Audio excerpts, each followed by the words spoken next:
घरवे में बैठल बाबू सोनमा चट करे बन के मोनमा जी। मोदी जी कब तक रही लॉकडाउन माँ की बढ़ल कोरोना जी। मोदी जी कब तक रही लॉकडाउन माँ की बढ़ल कोरोना जी।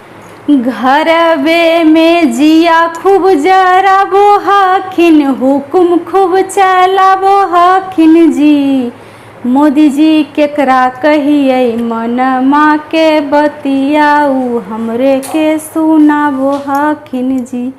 मोदी जी केकरा कहिए मनमा के बतियाऊ हमरे के सुनाबो हखिन जी।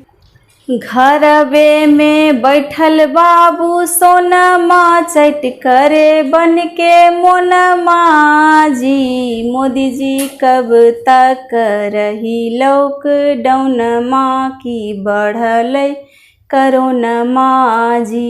मोदी जी कब तक रही लॉकडाउन माँ की बढ़ल कोरोना जी। सूतल सूतल सैया चिकन खाना मांगे, सच में माथा चाटे खाली भाषण भांजे जी।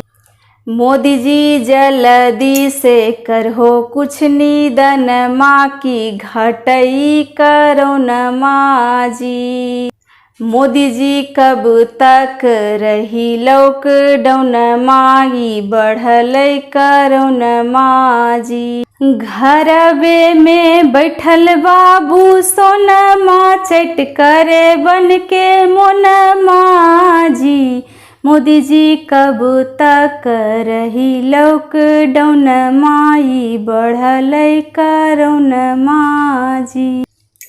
नमस्कार। यदि आप सबको हमारा गीत अच्छा लगे तो लाइक सब्सक्राइब शेयर ज़रूर कीजिएगा। धन्यवाद।